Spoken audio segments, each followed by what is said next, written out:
Welcome to another edition of Outdoors with Bob. And today I'm at the Turkey Hill Graveyard with my special guest Anita Prager from the Merrimack Historical Society. Anita, welcome to Outdoors with Bob. Thank you very much. So we're at the Turkey Hill Graveyard, not the Turkey Hill Cemetery. Correct.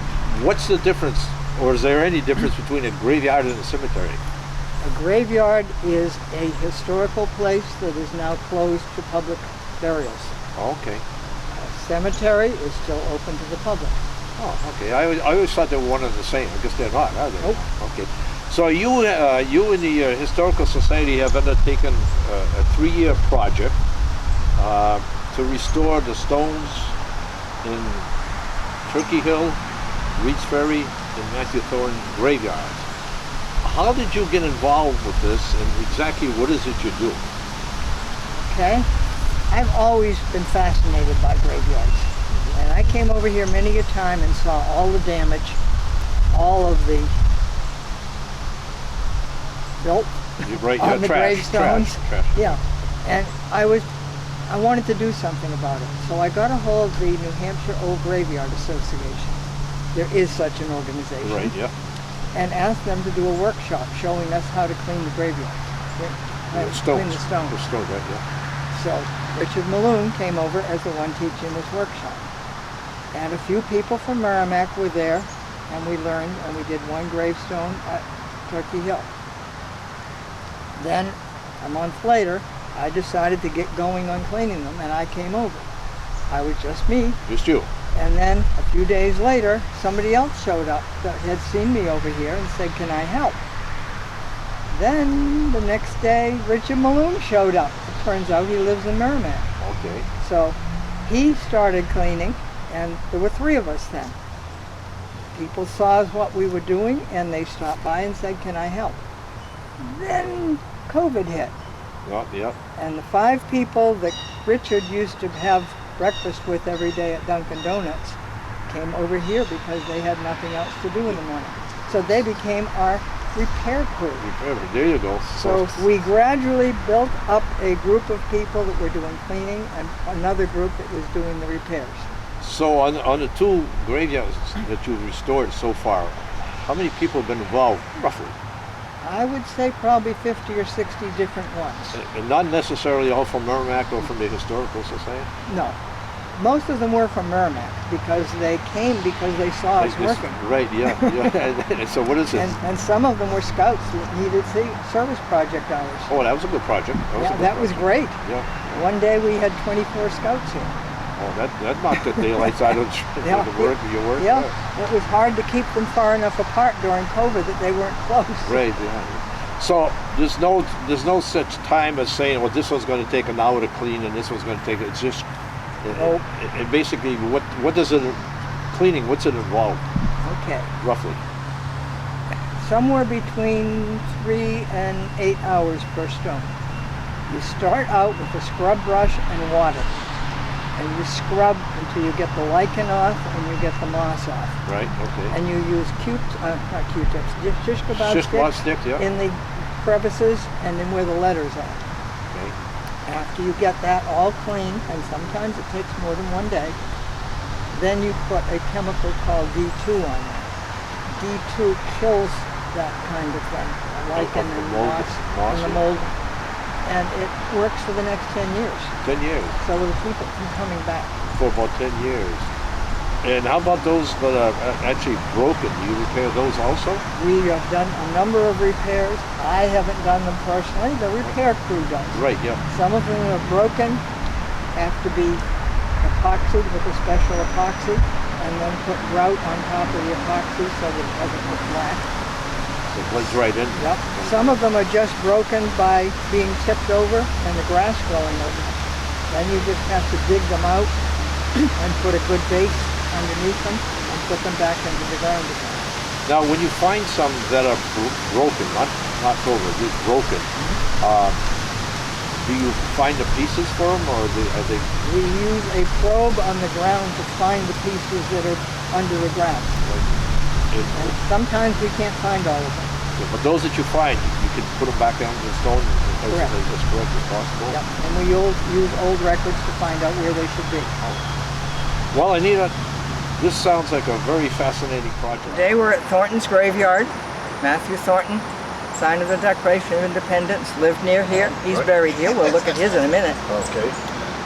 But we're cleaning gravestones, we're repairing gravestones. We're still in the process of working here. We're not done with this one yet.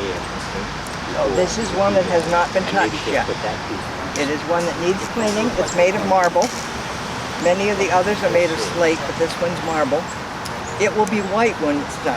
Oh, is that right? Yes, it will be. How do you clean those off? You just brush them off with soap and water? We have here a pump, a hand pump, and we spray water on it and keep them what?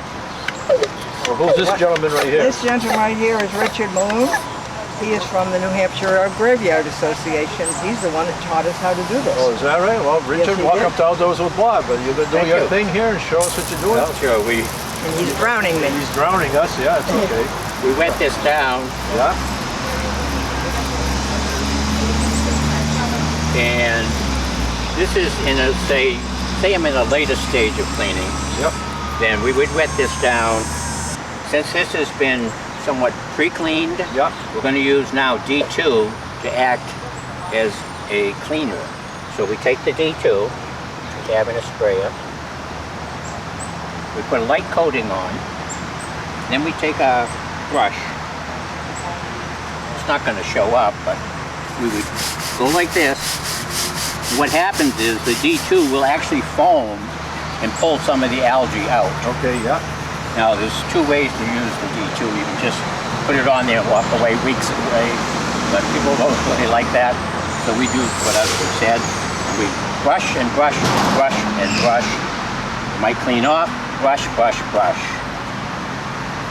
So once that's done, Once that's done, then clean the whole thing off, clean everything off, walk away, come back, maybe some small time later, especially if we get the sun, spray the whole thing and walk away.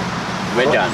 So you can clean this up in one day. It's not Absolutely. normal. And in fact, the normal way this works is the algae actually is killed over time. The D2 actually molecularly goes in, finds holes or tunnels, say, at the molecular level, and kills the algae, pulls it back out. So how long have you been doing this? 13 years after I retired. What got you started in something like this? Well, the reality, if you really are interested in it, I was in the business with two friends and we bought a few hundred acres up in Farmington. And on that acreage was a burial ground, Farmington, New Hampshire. And so we had one of these burial grounds and lots of stones had fallen over. So I said, well, okay. So I looked it up and somehow I found the New Hampshire Old Graveyard Association. I thought it was kind of a funny name. Yep. So I went to the meeting and I said, oh, I own a graveyard. Well, you're not supposed to say that in New Hampshire. You don't own the graveyard. You can own 1 million acres. If there's a graveyard, it's owned by the descendants. That's right, yeah. The descendants own this, although the town maintains it. The descendants own it. And that's true. There's over 4,000 graveyards here in New Hampshire. They've all been documented.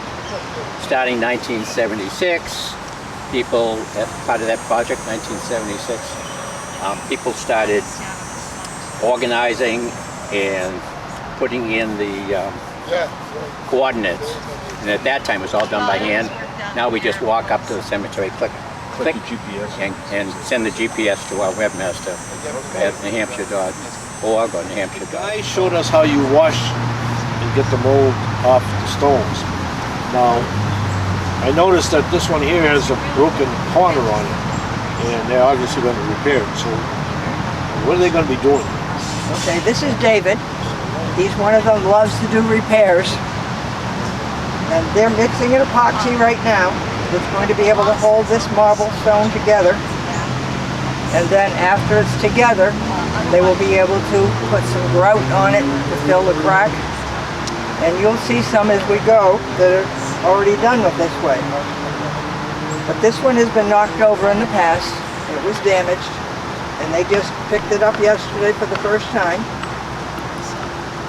And these are in the pieces, because a lot of these that get broken have broken pieces that we have to find under the ground. It's not unusual for us to have to find these things underneath the ground. So all of this surface, all of this surface, and all of this surface. Now, Dave, on this epoxy that you put on, do you have to put on both pieces or just one? It has to be put on both mating surfaces. Okay. And what's the cure time on it? 5 minutes. 5 minutes? Yeah. It starts to harden. You can tell the chemical reaction because it heats up. Okay. The chemical reaction with the two-part bonding epoxy. Now, is this something that you have to hold together till it's only 5 minutes. Now, if we were doing a headstone, right, we have to clamp it with long clamps, pulling it together. Now, do you have to cover the whole surface, or just both surfaces? Yeah, but the whole surface itself, or just certain spots? I think The whole surface. Yeah, the whole surface. Mostly, almost all the whole surface, but there's spots. You don't want an excessive amount running out, because on the other end you'll have to take that excessive amount running down stuff. You don't want that. What we try to do is keep about less than a quarter inch from the edge. Around the edges? I need some here. On the edges we'll put grout. Now the only reason for the grout is to prevent water from intruding. Right. Now he's closing his eyes sometimes and making sure that this makes intimate relationship, contact. Making sure it's flat. Using his hand, and we usually have a mallet that we use to pound this, but in this case his hand will be okay. And we may or may not use this. We're going to check that out later. But this is often used. You can put that maybe in some of the other spots.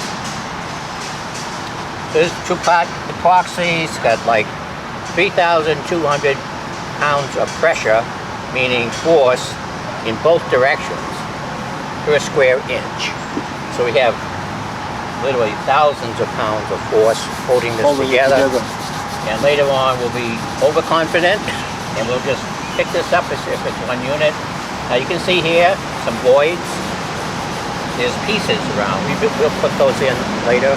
If there are small voids, we'll use what's called epoxy. It has some glue in it, and it will hold. So I'm not knowing how much force is involved with that, so we'll depend on that other than to fill voids.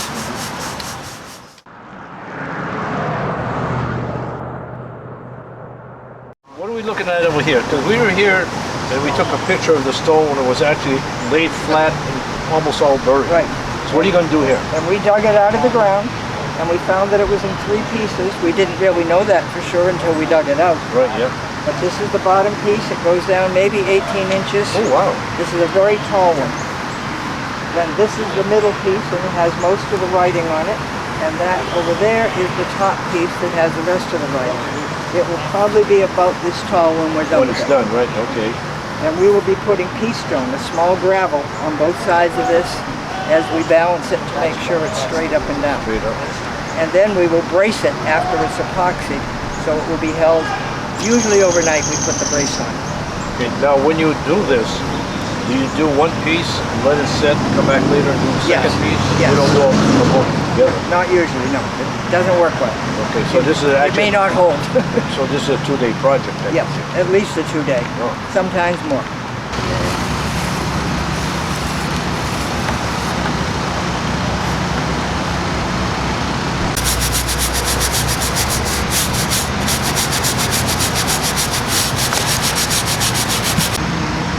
Well, it's in the sun, so it's going to dry pretty quick. It'll take too long with the sun.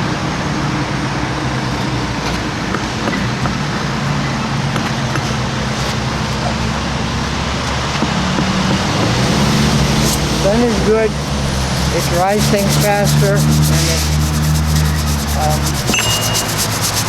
activates the D2.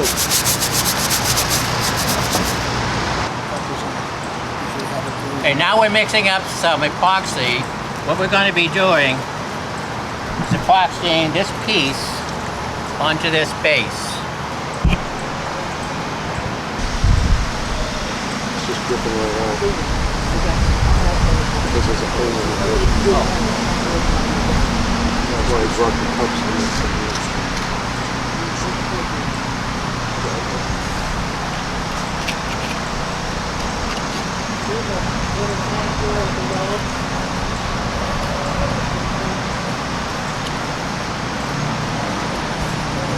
What we try to do is leave about less than a quarter inch around the edge.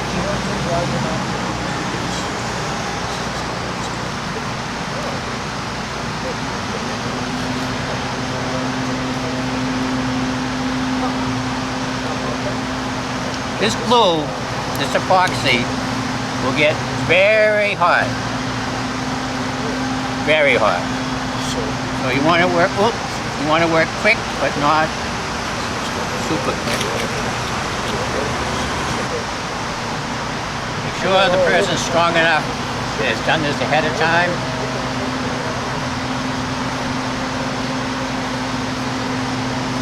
Make sure you have your clamps ready ahead of time. Make sure you have your boards ready ahead of time. It sometimes takes a little bit. And we have a persuader here that he can use if he wants to.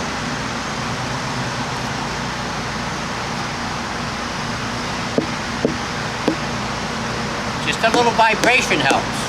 Now usually we make it right at the crack. Putting it a little bit higher. We think it's such a high fit. I mean, it's such a good fit.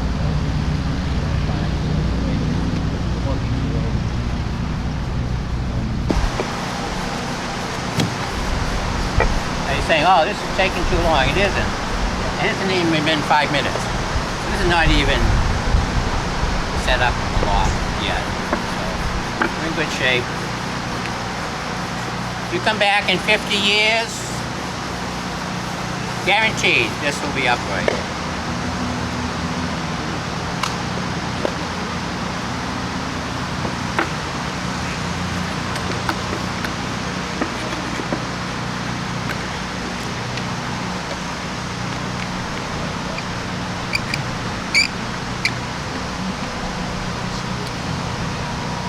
You want to pound it down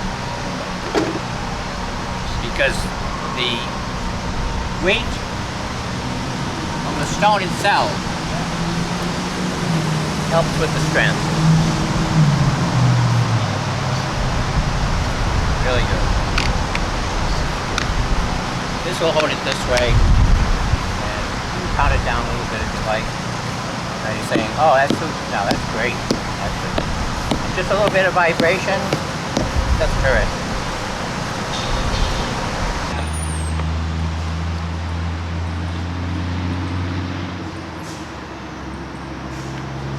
I put the clamps on this side because, put the rod on this side because you don't want it in the way Sure. when you're lifting the stone. Do it afterwards.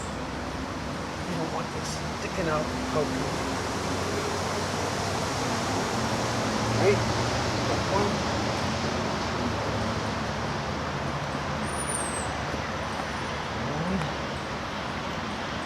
I have approximately a quick 5 minutes.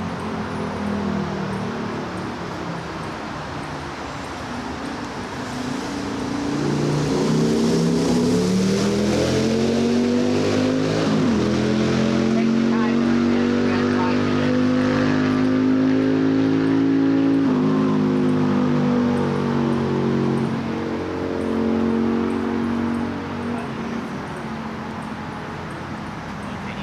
I got it. We put the epoxy on in the middle edge, no epoxy. 3,000 to 4,000 pounds per square inch, of course, per unit area.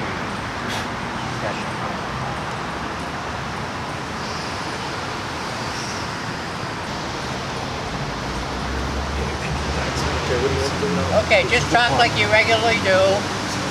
Okay, just talk like you regularly do. Put that right in there.